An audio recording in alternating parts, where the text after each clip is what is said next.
Film ini berjudul Karate Kid dengan tokoh utamanya bernama Dre. Di awal film diceritakan Dre dan ibunya yang akan pindah dari Detroit ke Cina karena ibunya yang akan bekerja di sana. Dre adalah anak yang nakal dan gayanya yang songong. Ibunya Dre terus-menerus memaksa Dre untuk belajar bahasa Cina, tapi Dre sepertinya nggak terlalu tertarik sama negeri Cina itu yang dianggapnya adalah negeri yang kumuh dan bangunannya yang sudah tua dan ketinggalan zaman. Nah, singkat cerita, sampailah mereka berdua di Welcome to Beijing. Dre sangat merasa asing di tanah di mana dia berdiri itu, karena semuanya terasa baru buat dia. Mulai dari bangunan-bangunannya, orang-orangnya, rumah barunya, dan bahkan acara TV SpongeBob aja bahasanya pakai bahasa Cina dan subtitlenya juga Cina. Sekali lagi, Dre adalah anak yang nakal yang kalau naruh baju sembarangan. Di sana Dre pun ngebiarin jaketnya tergeletak di lantai gitu aja. Dan ngelihat itu, maknya si Dre pun marah dan nyuruh Dre buat naruh jaket itu pada tempatnya. Lalu karena air panas di kamar mandinya itu dirasa rusak, maka ibunya Dre itu nyuruh Dre untuk manggil seorang teknisi yang bernama Mr. Han? 哦，老韩啊，出门往左走。 Mr. Han adalah orang yang sangat tertutup dan pendiam. Pokoknya terkesan bukanlah orang yang ramah sama orang lain. Tapi di raut wajahnya Mr. Han itu, tampaknya ada sebuah kesedihan yang sangat mendalam, yang mungkin dulu pernah menimpanya dan akhirnya mengubah kepribadiannya menjadi seperti yang sekarang ini. Saat di situ, Mr. Han yang sedang makan menggunakan sumpit pun merasa terganggu dengan kehadiran Dre. Akhirnya si Dre pun nungguin Mr. Han selesai makan dulu di luar. Tapi pas Mr. Han itu lagi makan, ada seekor lalat nih guys yang ngeganggu dia. Mr. Han pun mengangkat sumpitnya dan lalu Dre pun pergi ke taman dan di sana dia mendapatkan teman-teman baru dan bermain basket bersama, bermain pingpong dan lain sebagainya. Di sana Dre melihat seorang gadis seumurannya yang sangat cantik bernama Mei Ying yang sedang duduk dan berlatih biola. Dre pun mencoba mendekatinya untuk sekedar mengobrol dan menyapanya. Gadis itu pun kelihatannya juga tertarik sama si Dre ini karena tingkah lakunya yang lucu dan rambutnya yang beda dari yang lainnya. Tapi tiba-tiba datanglah seorang anak lainnya bernama Chang, yang kelihatannya dia juga menyukai si Mei Ying ini.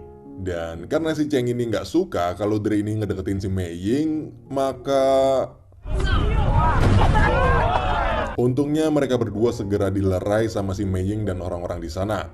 Dan sesampainya di rumah, Dre yang nggak mau ngeliat ibunya khawatir itu karena mukanya yang babak belur, akhirnya masuk ke kamarnya secara diam-diam.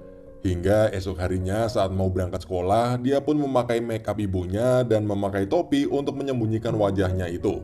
Tapi pas sampai di sekolah barunya itu, ternyata si Cheng dan Mei Ying itu juga sekolah di sana.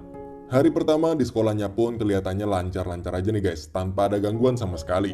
Setelah pulang sekolah, sore harinya Mr. Han pun datang ke rumah Dre dan membetulkan air panas di kamar mandinya itu. Tapi saat Mr. Han itu masuk, di sana terlihat Dre yang sedang berlatih karate dengan mengikuti gerakan-gerakan yang ada di TV. Mr. Han yang lagi di kamar mandi pun mencoba memanggil Dre, tapi dia nggak denger. Lalu akhirnya Dre pun ke kamar mandi sambil bilang, Did you just hit me in my neck with a toothpaste cap? gak lama maknya si Dre pun pulang dan ngerasa jengkel karena lagi-lagi dia ngelihat jaketnya si Dre itu yang tergeletak di lantai. Maknya itu pun marahin si Dre karena ngerasa kesel karena susah banget sini anak disuruh naruh jaket doang. Mr. Han yang lagi di kamar mandi itu pun melihat semua kejadian itu sambil terus benerin kamar mandi itu. Oke, singkat cerita, saat di sekolah, Dre yang trauma karena sebelumnya habis dipukulin sama si Chang pun terus-menerus main petak umpet setiap kali dia ngeliat si Chang dan teman-temannya itu. Hubungan Dre dan si Mei Ying pun juga semakin dekat dan akrab karena seringnya mereka bertemu di sekolah. Mei Ying ini lagi sibuk latihan biola karena bentar lagi dia bakalan ada kompetisi musik dan kompetisi itu penting banget buat dia dan keluarganya. Kedua orang tuanya si Mei Ying ini sampai manggil guru musik dari Spanyol buat ngajarin si Mei Ying. Lalu singkat cerita, Dre dan ibunya yang sedang jalan-jalan pun tiba-tiba mendengar suara kumpulan orang yang sedang latihan.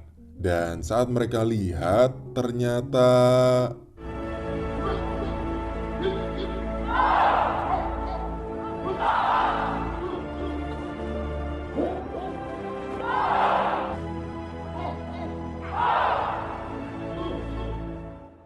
Tapi saat Dre itu melihat-lihat ke dalam perguruan kungfu itu, ternyata si Chang, yaitu bocah yang membulinya di sekolah itu pun ternyata adalah murid di perguruan itu.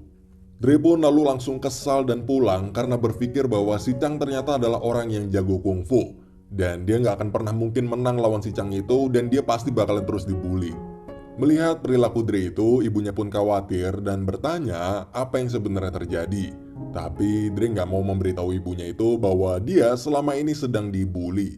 Dre hanya bisa marah dan berkata bahwa dia menyesal pindah ke Cina dan sangat membenci Cina.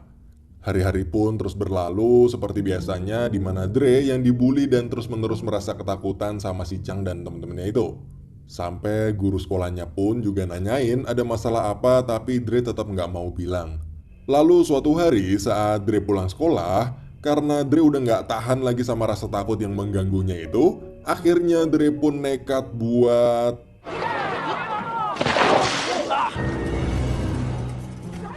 Dre pun langsung segera lari dikejar sama Chang dan temen-temennya itu. Tapi saat sampai di suatu tempat di mana Dre kekunci, mereka pun mukulin Dre sampai babak belur. Dan saat Dre ini udah babak belur dan mau di finishing, tiba-tiba Mr. Han pun datang. Lalu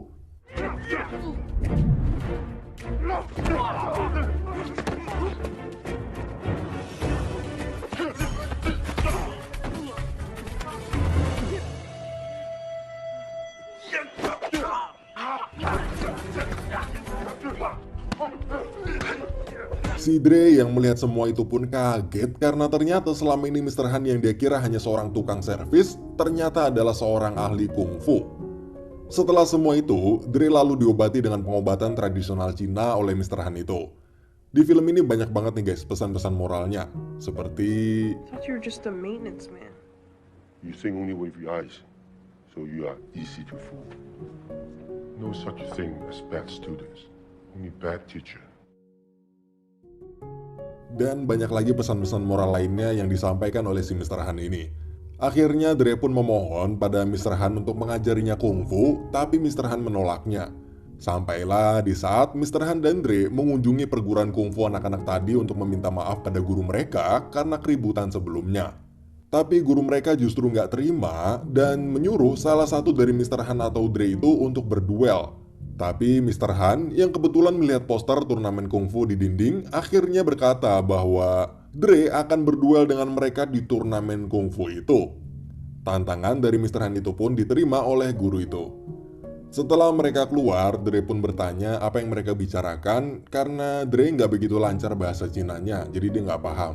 Nah, Mr. Han pun mengatakan pada Dre bahwa Dre akan melawan mereka semua di turnamen kungfu nanti. Dre awalnya kaget karena nggak mungkin Dre bisa menang lawan mereka semua karena mereka semua jago banget kungfunya. Tapi Mr. Han berkata bahwa yang mereka pelajarin bukanlah kungfu yang sebenarnya. Dan lalu Mr. Han juga berkata bahwa More good news. I will teach you real kung fu. oke, esok harinya Dre yang sangat senang bakalan diajarin kungfu pun akhirnya datang ke rumahnya Mr. Han itu. Saat setelah dia masuk ke rumah, Dre pun kaget karena dia merasa aneh melihat ada mobil di ruang keluarganya si Mr. Han itu. Tapi pas ditanya soal mobil itu, Mr. Han nggak mau jawab dan langsung nyuruh Dre buat mulai latihannya. Tapi ternyata latihannya bukan diajarin jurus-jurus ini itu, tapi cuma disuruh buat take it on, take it off jaketnya aja, atau ngelepasin dan pakai jaketnya berulang kali. Put it on. Take it off. Hand it up. Take it down. Put it ground. Pick it up. Dre seharian itu cuman belajar cara pakai jaket, lepasin jaket, gantungin jaketnya, jatuhin jaketnya, lalu diambil lagi dan kemudian diulang-ulang. Dre yang kesal pun terus-menerus nanya kenapa latihannya cuman gini doang, tapi Mr. Han nyuruh Dre buat tetap fokus tanpa banyak tanya. Hari demi hari pun berlalu, Dre masih terus melepas dan mengenakan jaketnya itu ribuan kali. Saat hujan, panas, siang, dan malam, hanya itu aja latihan yang diajarkan Mr. Han kepada Dre. Akhirnya sampailah saat Dre itu muak sama latihannya itu karena dinilainya nggak ada kemajuan sama sekali karena cuman gitu-gitu doang. Dan akhirnya emosi Dre pun meledak dan berkata bahwa dia berhenti. I put my jacket on 1,000 times. I took it off 1,000 times. This is stupid. I'm done. You know why you only have one student? Because you don't know Kung Fu. Melihat dan mendengar perkataan Dre itu, Mr. Han pun langsung memanggilnya dan lalu... Check it on. Remember, always strong. Pick up your jacket! Pick up your jacket. Strong. Check it off! Dre pun kaget karena tanpa dia sadarin tiba-tiba dia jadi jago banget kungfu. Dan dari situ Mr. Han pun lalu menjelaskan pada Dre maksud dari gerakan memakai dan melepaskan jaket yang sudah Dre lakukan ribuan kali itu. Kung Fu lives in everything we do, Xiao Dui. And lives in how we treat people. Everything is Kung Fu. Semenjak itu, Dre jadi mulai serius lagi dalam mempelajari kungfu dan mulai respect lagi sama Mr. Han. Oh ya guys, Dre ini sekarang dipanggil sama si Mr. Han dengan nama Xiao Dre. Nama itu adalah nama Cina yang diberikan Mr. Han ke si Dre itu. Esok harinya, Xiao Dre dan Mr. Han pergi ke tempat di mana dulu waktu kecil Mr. Han berlatih kungfu bersama ayahnya. Di sana, Xiao Dre pun terkejut melihat betapa indahnya kungfu yang sebenarnya. Jauh berbeda dengan kungfu yang selama ini ia lihat di perkotaan. Bahkan sampai ada seorang wanita yang dikiranya Dre wanita itu bisa mengikuti gerakan seekor ular. Tapi ternyata Was copying the woman. setelah itu mereka terus dan terus berlatih kungfu di sana. Singkat cerita, setelah mereka pulang, esok dan esok harinya mereka masih terus berlatih. Dan tibalah sampai hari di mana Mr. Han mengatakan bahwa hari itu libur dan tidak ada latihan dulu karena Mr. Han hari itu sedang ada urusan penting. Di hari libur latihan itu, Xiao Dre mengajak Mei Ying bolos latihan juga untuk bermain di sebuah taman hiburan. Tapi tiba-tiba orang tua Mei Ying itu menelpon dan menjemputnya pergi karena audisinya si Mei Ying ini ternyata ada perubahan jadwal nih guys. Semenjak itu, Mei Ying pun dilarang oleh orang tuanya untuk bertemu lagi dengan si Xiao Dre. Karena Xiao Dre ini dianggap oleh kedua orang tuanya Mei Ying itu telah mengganggu latihannya si Mei Ying itu. Xiao Dre yang mendengar perkataan itu pun merasa sangat sedih. Dan akhirnya saat dia pulang, dia pun mampir terlebih dahulu ke rumahnya Mr. Han. Saat Xiao Dre ini sampai di rumahnya Mr. Han itu, Xiao Dre pun gak sengaja melihat Mr. Han yang sedang...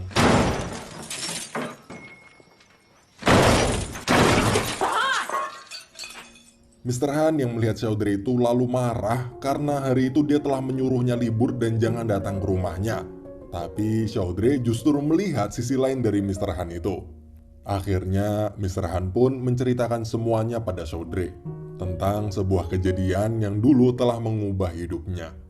Dulu saat Mr. Han sedang mengendarai mobil itu bersama anak dan istrinya, mereka mengalami sebuah kecelakaan yang menyebabkan anak dan istrinya Mr. Han meninggal dunia. Semenjak itu Mr. Han setiap tahunnya selalu memperbaiki mobilnya itu, lalu menghancurkannya, lalu memperbaiki lagi dan menghancurkannya lagi. Every year, I fix a car. Still fix nothing.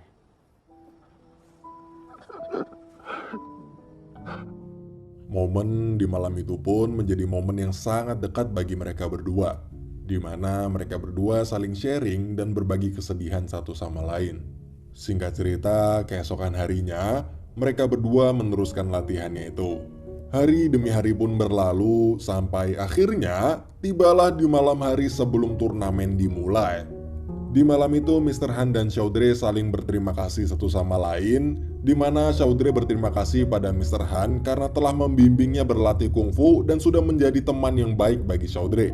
Mr. Han pun juga berterima kasih pada Chaudhry karena telah membantu menyadarkannya dan membuatnya bangkit dari keterpurukan masa lalunya Mr. Han itu. Dan sebelum mereka berdua pulang, Chaudhry pun meminta Mr. Han untuk menemaninya pergi ke rumah Mei Ying untuk meminta maaf pada kedua orang tuanya. Mendengar Chaudhry yang meminta maaf dengan tulus itu pun, ayah Mei Ying akhirnya mengizinkannya untuk tetap berteman dengan Mei Ying dan mereka juga akan hadir untuk menonton pertandingan Chaudhry di turnamen besok. Mendengar perkataan ayahnya Mei Ying itu, Chaudhry pun merasa sangat senang dan lalu... Rock and roll. Oke, akhirnya hari pertandingan pun tiba. Dan di awal sebelum pertandingan itu, Chaudhry yang melihat suasana aula pertandingan itu yang sangat meriah dan juga setelah melihat lawan-lawannya yang kelihatannya sangat tangguh pun jadi merasa gugup nih guys. Di sana juga terlihat Mei Ying dan kedua orang tuanya serta ibunya Chaudhry yang hadir di bangku penonton. Di pertandingan pertama, Chaudhry yang belum terlalu paham dengan peraturannya pun sampai harus ketakutan dan lari keluar lingkaran. Hal itu menyebabkan dia kehilangan poin pertamanya. Namun setelah dia bisa fokus, akhirnya dia pun berhasil membalikkan keadaan dengan menang 2 kali berturut-turut dengan skor akhir 2-1. Lalu tim dari perguruan si Cheng pun juga terlihat sangat kuat nih guys. Mereka bahkan bisa menang dengan mudah dengan skor telak. Di pertandingan kedua dan ketiga, mereka berdua baik Chaudhry dan Cheng sama-sama memenangkan pertandingan hingga melaju ke babak semifinal. Melihat Chaudhry yang melaju dengan mulus itu, gurunya si Cheng tampak agak gelisah. Dan saat di pertandingan semifinal itu, yang mana Chaudhry berhadapan dengan salah satu anggota timnya si Cheng, terlihat bahwa dia dan gurunya itu sudah mempersiapkan sebuah rencana. Dan rencana itu adalah...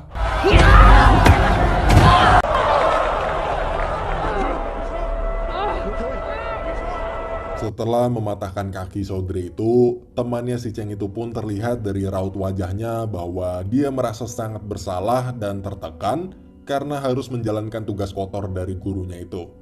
Dan dia pun akhirnya didiskualifikasi. Setelah itu Chaudhry dibawa ke ruang medis. Di sana dokter mengatakan bahwa Chaudhry yang patah tulang nggak akan bisa melanjutkan pertandingannya dan harus menyerah. Sementara itu di arena ada panitia dan Cheng yang sedang menunggu kabar dari Chaudhry, dan bila Chaudhry nggak bisa ngelanjutin pertandingannya maka dia akan dianggap gugur dan Cheng bakalan otomatis menang. Tapi Chaudhry memohon ke Mr. Han supaya ngelakuin pengobatan tradisional Cina yang dulu pernah dilakuin ke Chaudhry juga. Awalnya Mr. Han gak mau ngelakuin itu karena bagi Mr. Han, yang terpenting Chaudhry sekarang udah bisa ngasih pesan kuat ke mereka dan mereka udah gak bakalan lagi ngebully si Chaudhry ini sekarang. Tapi Chaudhry justru berkata hal yang lain nih guys. Chaudhry berkata bahwa yang sebenarnya dia benci itu bukanlah bulian dari orang lain, tapi rasa takut yang ada di dalam dirinya si Chaudhry. Chaudhry ngerasa bahwa satu-satunya cara biar rasa takut dalam hatinya Chaudhry itu bisa hilang adalah dengan ngalahin tuh bocah. Akhirnya Mr. Han pun mau buat ngobatin Chaudhry itu, dan akhirnya Chaudhry pun kembali ke arena buat pertandingan finalnya. Dan pertandingan final pun dimulai. Di babak pertama pertandingan final itu Chaudhry kalah hingga tertendang keluar arena. Tapi tanpa diduga-duga, Chaudhry berhasil membalikkan keadaan dengan memenangkan pertandingan kedua dan ketiganya nih guys. Namun di babak keempatnya itu, gurunya si Cheng menyuruhnya untuk fokus menyerang kakinya Chaudhry yang baru sembuh itu. Hingga akhirnya Dre pun terjatuh dan merintih kesakitan. Lalu akhirnya di babak final itu, karena Chaudhry udah nggak bisa lagi gunain kaki kirinya yang sakit itu, dia pun lalu memasang kuda-kuda yang persis seperti wanita pengendali ular yang dulu dia pernah lihat saat di perguruannya si Mr. Han itu. Dengan tenang, Chaudhry membuat Cheng mengikuti gerakannya sebagaimana ular mengikuti gerakan si wanita itu. Dan lalu...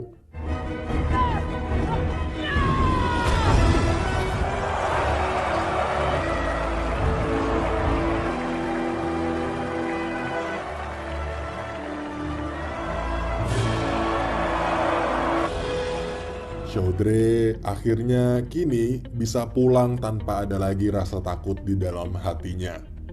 Dan film pun diakhiri dengan lagu dari Justin Bieber yang berjudul Never say never.